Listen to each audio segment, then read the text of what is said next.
Thank you, Matt. 39 countries to date. I don't have much time. My flight left 2 hours early yesterday, so I better go to the airport in case the Thursday flight decides to leave tonight. I'm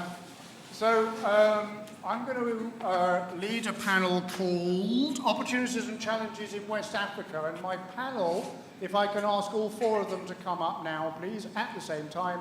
We've got ladies first, Sade Hughes from Mixed Africa, based in Lagos. Come on. We've got Mr. Mossadegh Bali. Oh, the minister's coming first, so I'll introduce the minister. Madam Minister of Tourism here from Togo. Sade Hughes, Mixed Africa. Mossadegh Bali from Azalai, based in Bamako. Gabi Kode from a long French word I can't remember, based in Cotonou, and Keith Akinsoya from Freetown, Sierra Leone. Madam Minister, welcome.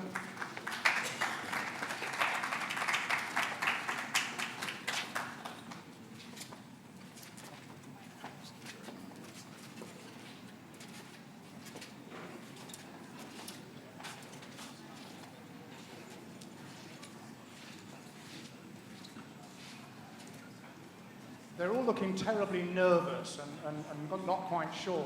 It's because I haven't actually told them any of the questions. I thought we'd do this totally unscripted. No, I'm going to stand up, it's easier. The prime thing about this panel, there's not a single consultant on the panel. They're all doers. Just to introduce, Keith at the end is building the Hilton Freetown. Gabi is building the Ramada Encore and the Marriott in Cotonou, Benin Republic. Mossadegh Bali builds hotels everywhere in West Africa. And Sade is the owner's rep for the 4 Points Hotel in Lagos, and will tell us about what other projects she has on board at the moment. So, to kick off, okay, ladies first, Sade. Sade Hughes, just a reminder, is from Mixed Africa, which is the owner of the 4 Points Hotel in Lagos. How did you choose where to build that hotel? Why Lagos? What was the thinking behind, there's an opportunity? Hello, okay, hi. Lagos was an obvious location for us because obviously our business is based in Lagos. And we know the Nigerian market very, very well. Just to explain a bit about the company that I work for, it's a subsidiary of an asset management company. And the asset management company has huge interest in real estate.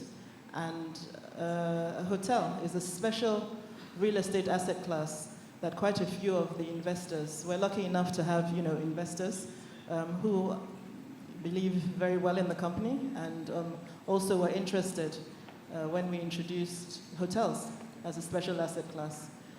So knowing the Nigerian market very well, knowing Lagos very well, that's where the population is, the island. The concept was to build a business hotel, and Lagos Island is an obvious choice for that.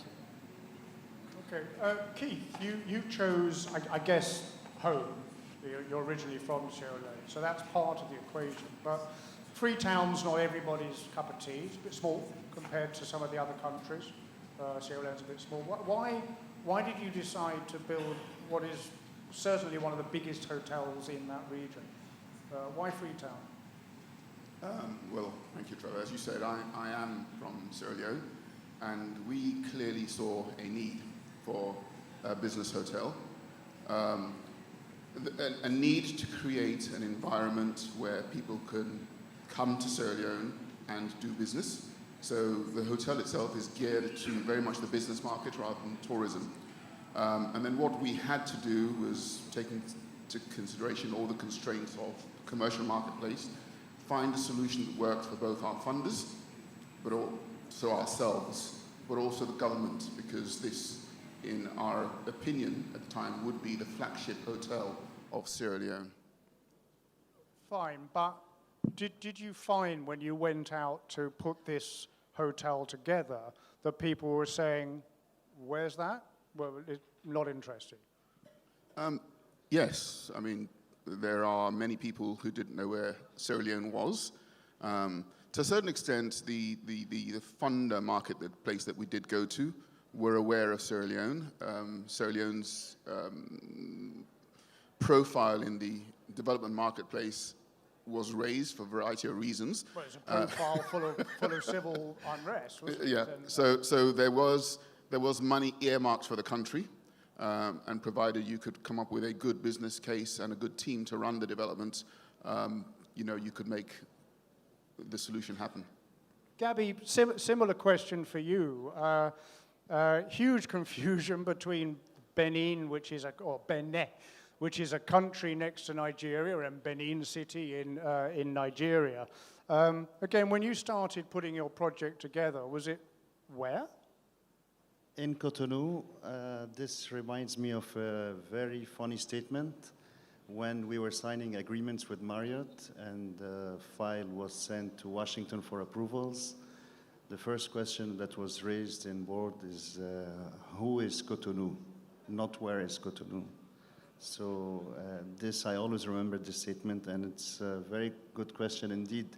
Why Cotonou? It's as simple as it is. I was raised in Benin, I lived in Benin, and I found that there was a good opportunity to invest in hotels because there was a big need of infrastructure, hotel developments that was not existing in town. So we started developing hotels in Benin, and I think we seek opportunities in lost cities that many people do not know where there are good potentials. Cities. Yes, I may say lost because many people don't know about Cotonou. I'm talking worldwide, right. And there is good business, good market opportunities, and there is good demand. Demand is getting better and better, so that's all good. Okay, and despite having your hands full with 2 hotels in Cotonou, I think it is, and there were 3. There was one that you sold. Where else are you looking? Where else do you see opportunities? Well, I'm building a hotel now in Libreville, 147 keys. We're doing a hotel in Pointe Noire, and we have the same ambitions as Ally Group to build hotels everywhere in Africa. Well, why Libreville, Pointe Noire? There are people in the audience trying to remember where Libreville is, and probably never heard of Pointe Noire. Why are you going to these locations? Because again, I would say if opportunities are there, I'm ready to build hotels everywhere. But this Libreville opportunity came. I found a good land. I was there for a business trip, and I saw that there was big demand for hotels because I changed 3 hotels in 3 days because I was not able to sleep in any room in Libreville. So I decided, listen, there is money to do in this place. Go buy a land and build a hotel. So okay. That's what I did. Real gut instinct stuff. Yeah. Okay, Mossadegh, you're slightly different from the other 3 who've just spoken. You are an owner-operator, Azalai Hotels, based in Bamako. How do you spot opportunities? Where do you want to go next? And what makes a great location for an Azalai hotel? I would say any African city is a great location for Azalai and for hotel operators because as my colleague said, the supply is not catching up very fast with the demand. So there is room for new hotels, for more capacity. But at Azalai, we focus on West Africa. Our program is to develop in West Africa before we try to go to Central Africa or East Africa. So basically, we are looking for opportunities in West African countries in which we don't have hotels yet, like here in Togo, and I just talked to the minister, Ghana, Nigeria, Sierra Leone, and Liberia. These are the countries where we don't have yet hotels, Azalai hotels. You're not yet into Anglophone Africa at all, are you? Not yet, Not and yet. this will be our next move. Okay. Any reason why you stuck to Francophone? Well, Historically? because historically I started this group in 1994 in Bamako. So we developed from Bamako to Burkina Faso, Guinea-Bissau, Benin, Côte d'Ivoire, Senegal. We just opened a hotel in Mauritania, Nouakchott. So once we start a project here in Togo, then we'll be ready to move to Anglophone West Africa. Anglophone West Africa, generalizing completely, hasn't done so well, has it, the last couple of years? If you think what's happened in Ghana with the economy there, Nigeria, which is, we just don't know what's going on at the moment in Nigeria, Sierra Leone, Liberia, have a terrible history of civil war. Does that put you off Anglophone Africa, or? No, not at all. All countries have, at a certain time of their history, terrible situations. Europe was completely destroyed in 1945, so I don't think we should stop investing in our countries just because there is a difficult political situation or economic situation like the one Nigeria is facing now. So in the long term, investing in hospitality in West African countries and in African countries in general, in the long term, I think is a wise decision. Yeah, of course, you will still have some downturns like we had in Mali with the coup d'etat in 2012, like we are facing now in Guinea-Bissau with political unrest, which is really, I would say, harming our exploitation. But in the long term, investing in hospitality, in hotels, does make sense in most of the African countries. Of course, I wouldn't yet invest in Somalia, but besides Somalia or Libya today, most of the African countries, I think, are sound for hospitality investment. Great to hear. Thank you. Sade, you're coming from a Nigerian company. Perhaps you could tell us about the deal with Mixta, which I believe is Spanish company, which now I think is spreading your wings a bit. Perhaps you could talk about where you are now looking for hotel developments and why. Why do those places turn you on? Okay, so I would say that our company is in a very enviable situation because we own, shall we say, the country with the largest numbers in Africa. We're Nigerian, we're very familiar with Nigeria. And now because of our acquisition of Mixta, a real estate company based in Barcelona in Spain, it's a real estate company that has a great track record of real estate in several countries in Africa. And because of our acquisition, we are also in those countries in Africa. Africa is a beautiful place, vast opportunity, unsaturated market, untapped potential in Africa. So our company is actually straddling both Francophone and Anglophone Africa. We are based in Lagos, and we have subsidiaries in Côte d'Ivoire, in Dakar, in Tunisia, and in Morocco. And you can see the different markets in each of these places. Obviously, in Nigeria, our market is more for the business traveler. In Côte d'Ivoire, in Dakar, it's tourism.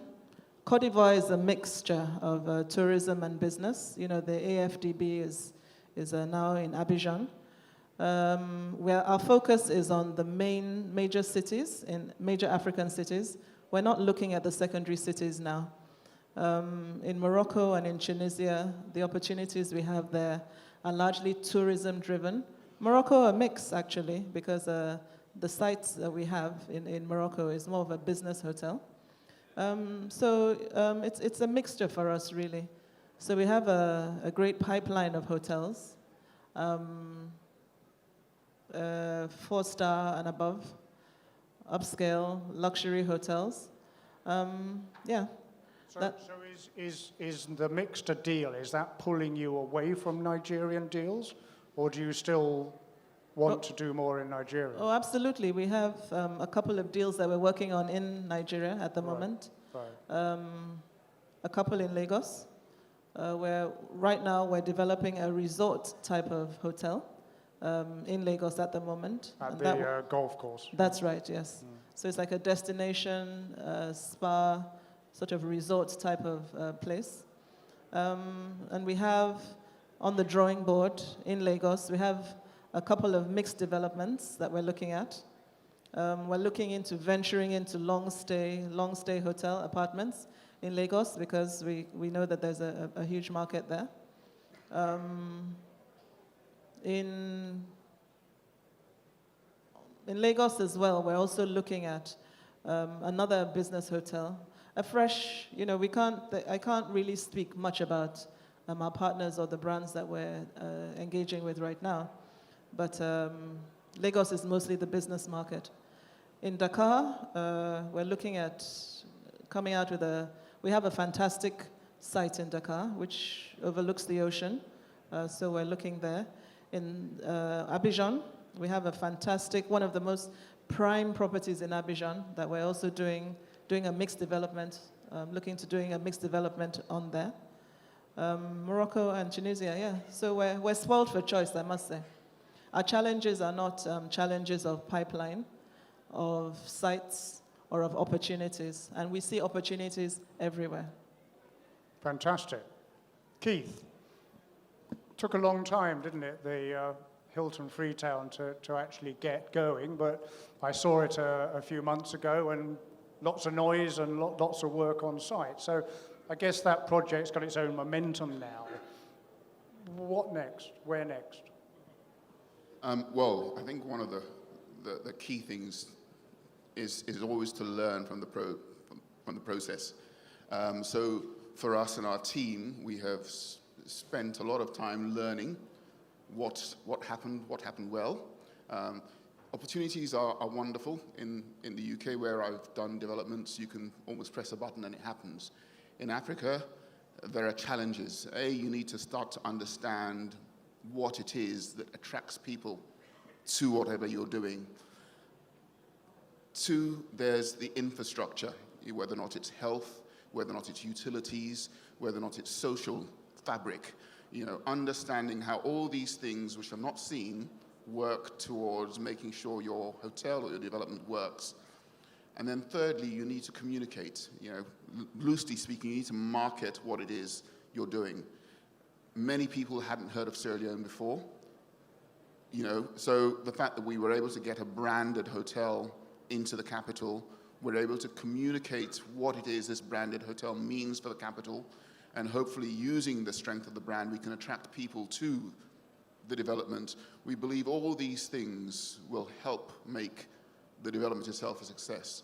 So we learn, and we want to take the experience that we've gained from Sierra Leone. We're currently also working with a couple of partners in other African countries where we can take that experience, share with them, and help make the journey easier. I mean, there will always be challenges, but unless you start attacking it and doing things, you will stay in one place. So get up and do. And as issues arise, work and solve them. Look, before we talk about challenges and problems, what did you do really well on the Hilton Freetown? For me, I personally would say my team. That's hugely important, isn't it? Absolutely. I mean, the whole professional team. Absolutely. There's the professional team, but there's also the team on the ground. Our company is structured where we raise capital from the UK, but everything goes into Africa, into Sierra Leone. So we have a team in the UK, but there's a team on the ground in Sierra Leone that makes things happen.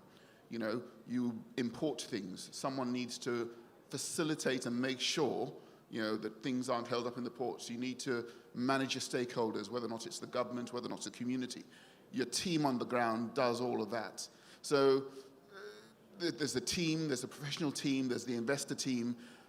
Basically, the people helped us make this happen. If you'd had people who would shy away from obstacles and say, woe is me, it's all lost, you know, we wouldn't be where we are today. But we had a team who could take the knocks, get up and keep running, and drive this thing through to a completion. Very interesting. Gabby, does that strike a chord with you, with your projects? What Keith is saying about the team that you assemble right from the get-go? Well, of course, when you have a team that works with passion and they love what they do, they can only have success in whatever they do. And if you look at the experience we had in Benin with our team working on our project, it's my contracting company that is building my projects. It makes life much easier because when you need a good contracting company, they're out of price. And if you're looking for a cheap contracting company or a decent one, the work is not good. So we finally have this advantage that our team is building our hotel, so this makes life much easier. Your own existing team? Exactly, our contracting team. Okay. And the challenge is, of course, in Africa, it's apart from the team that is working at the site, to get the land. When you find a good land, it's either out of price, and when you find land where the price is good, there are no papers. The land has no papers. So to find the right land is not easy at all. It's quite difficult. So that's some of the difficulties we're finding in Africa. Thanks. Land issue often comes up. Have you cracked that with Mixter because they have a land bank? How? Yeah, I would say that we're fortunate in that our company is a subsidiary of an asset management company and also has subsidiaries in African countries across that have investments in real estate. What's the basic ingredient for real estate is land. So the company we're spoiled for choice with choice pieces of choice locations in all the countries that we have interest in.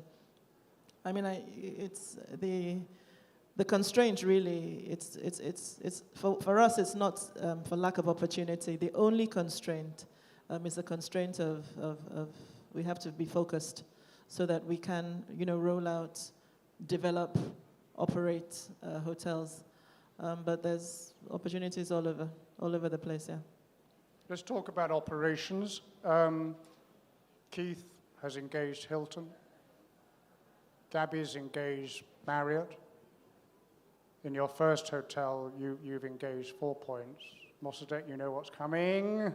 Azalai, you are owner, operator, brand owner. Quite, if you look back in the history of the hotel industry, 50 years ago, that's all there was.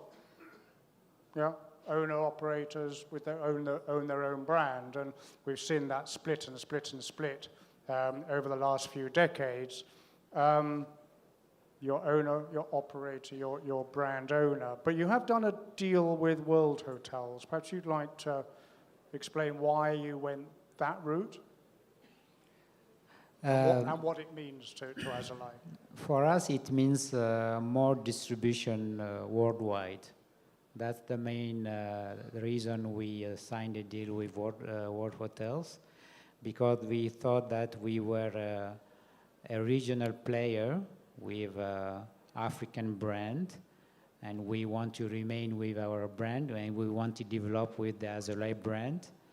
But we needed more muscle on the distribution side, on RFPs, on marketing, and more muscle to attract international travelers.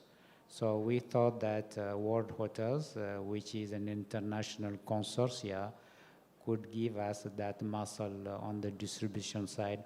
Also help us maybe improve our operating standards. So that was the reason why we are now partnering with World Hotels.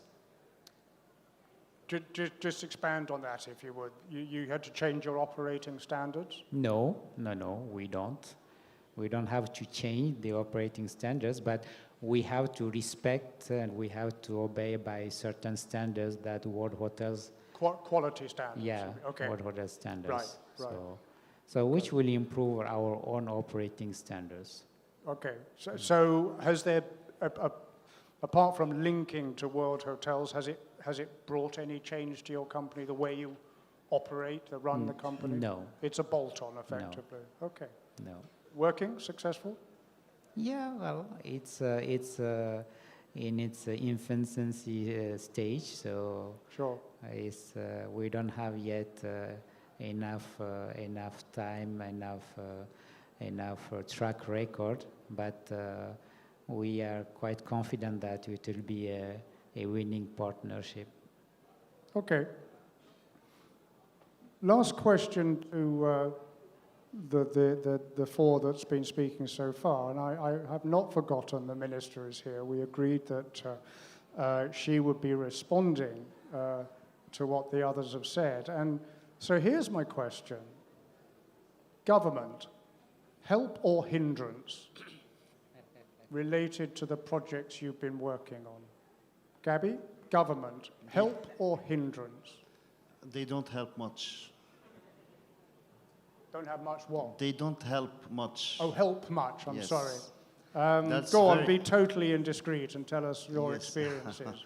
That's very unfortunate, but I think they have their own problems, and they are now maybe realizing that tourism is a very important sector. And I think most of the African governments are now getting interested in this sector. But when we started those projects, we didn't see much assistance or much interest from the governments, unfortunately. But at the beginning, it was different, wasn't it? At the beginning, the government was very helpful with the land, or correct me if I'm wrong. Well, I think that's the least thing they could do for the quality of product you're getting to the market. I don't think many investors would like to invest 5-star hotels in Africa. They would rather look at middle or lower scale level hotels. Right, but government really shouldn't be investing. It's actually promoting the job creation. That's the one I'm always on about, is how many jobs we can create. So do they don't get it? They do, but the problem is that in Africa, unfortunately, they keep on changing ministers sometimes, or to get the right thing done when you need it done is not always obvious. So we're having tough times. We're used to it. The first project is always the most difficult one, but then it gets easier and easier. We know the market very well. And the fact that we live in Africa, we know how things happen, it makes things easier. Okay. Yeah, Monsieur Bali, you work in so many different jurisdictions. Yeah, exactly. I don't think we can take Africa as one country. So you have different realities, different situations depending on the country. In some countries, they are very business friendly. The government is very business friendly, so they do help. And in some countries, they really don't help. So I would say that maybe what can be done, like the countries like Morocco, Tunisia did to develop their tourism sector, is forcible to tackle that land shortage and that land price, land problems. Maybe they can dedicate areas where hoteliers can develop their hotels. They can access land at, I would say, a reasonable price. They would have all the utilities. You know, Trevor, when we build hotels, you have to put generator, you have to put a water treatment plant.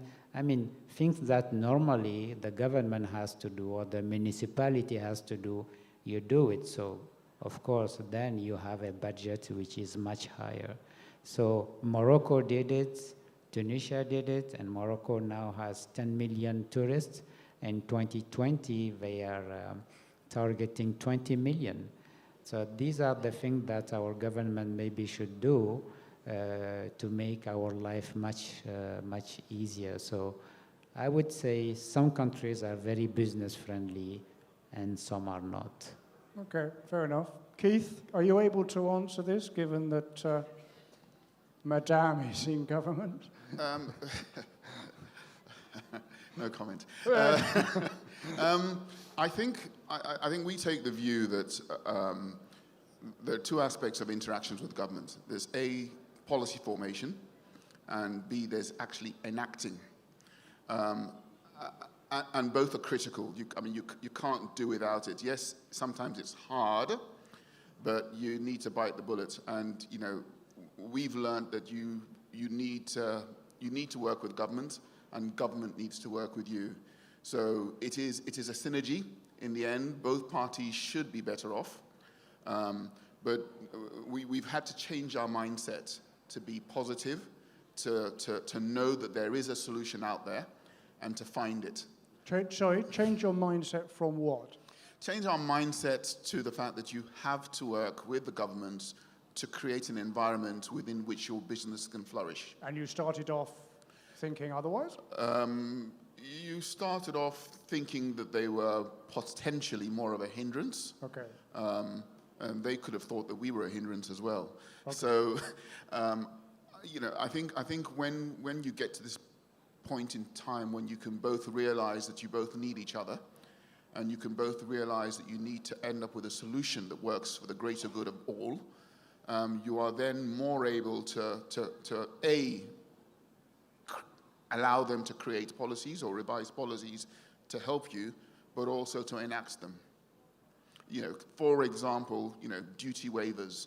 You're creating a business which will help the country. To allow you to build a hotel, you may need 1 or 2 duty waivers. So there's one thing to make the policy. You will get a duty waiver. There's another thing where all the civil service officers need to enact it, whether or not it's signing a paper and then move to another office. So you need to work with all levels of government for the greater good of your project and for the country. Thank you. Shadi, do you have a quick response? Because I do have a minister waiting for me. I would say that I wouldn't say that government is a hindrance. I would actually like to see a better kind of sectoral coming together in the industry. I think in most governments, most African governments, they're beset with a variety of different problems. And I think that the onus rather lies on the sectors to come together and form kind of, I don't want to use the word pressure groups, but make the demands known in an organized manner. A concerted voice. That's right. So that's what I see that's not happening. So each person just sort of tries to do what they can. But I think that if the sector comes together and speaks with one voice. Many years ago, we had exactly the same conversations in the UK, where there was no voice talking directly to ministers. So I sympathize with that. Okay, thank you very much, panelists. Stay where you are. I'm going to ask the question in English, and Madam Minister is going to respond in French. So grab your what's-its if you need them. Madam Minister, thank you so much for waiting for me. You've heard from people who are investing in projects, who are developing projects, who are doing things on ground, as opposed to just talking about it. My question to you is about Togo, obviously, about how you can get people to see the opportunities here and also overcome some of the challenges. We've heard a few of the challenges. We could have spent 2 hours on what all the challenges are, I'm sure, but what your government is doing about the challenges that people face. Over to you.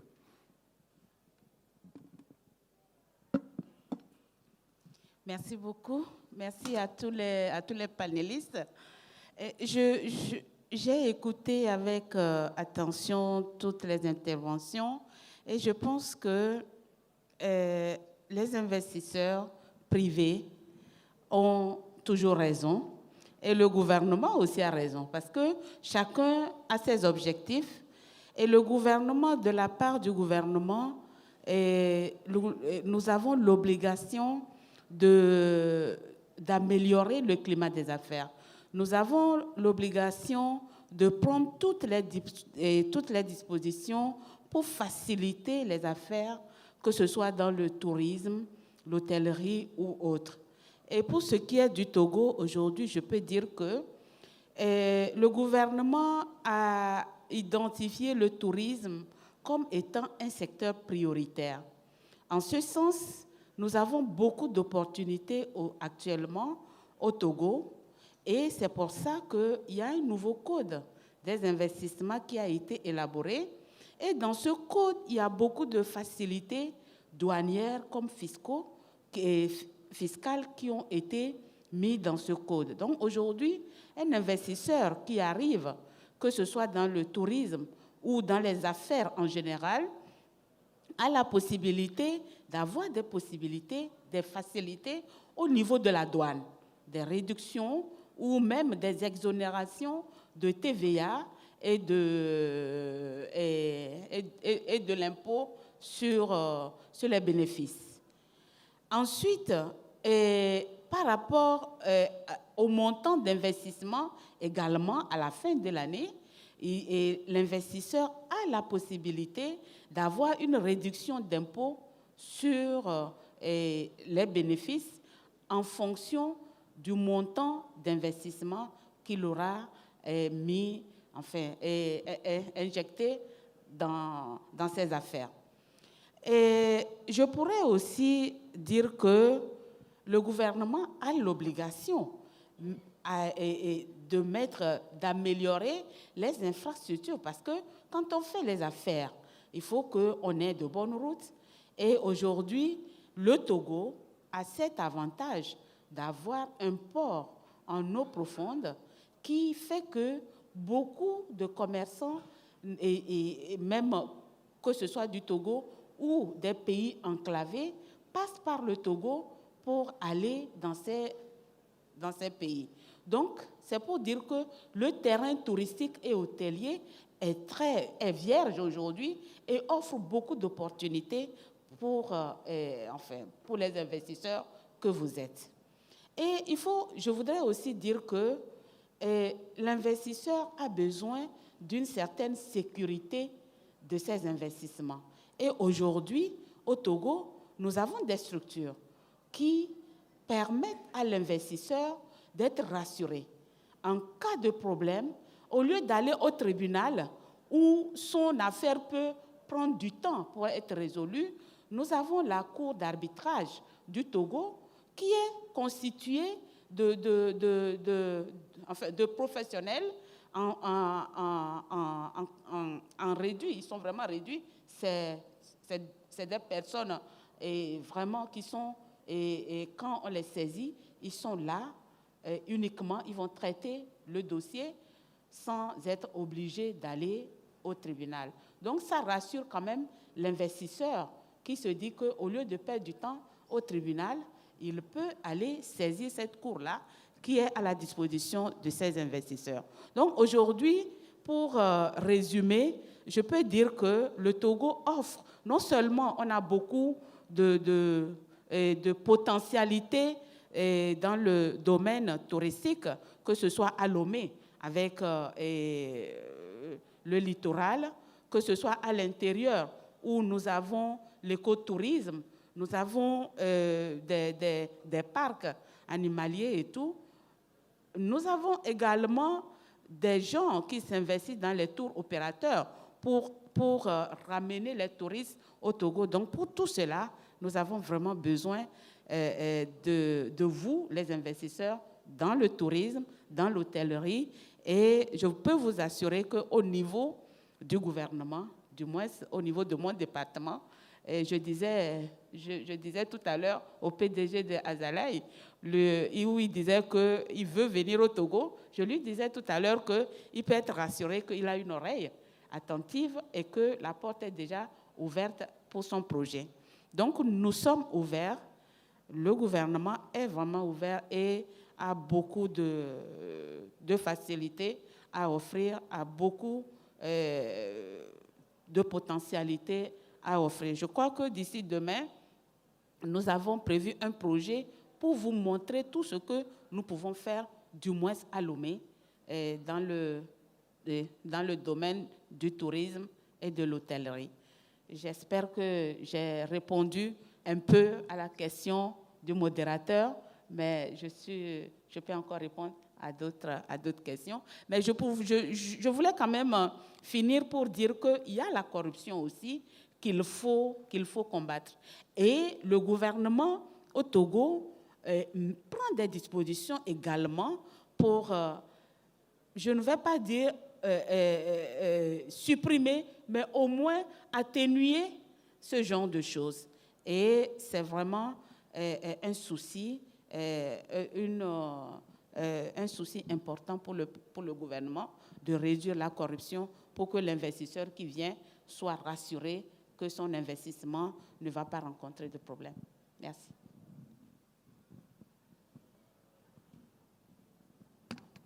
Madam Minister, thank you very much indeed. I'll also like you to thank my panel. We've run out of time.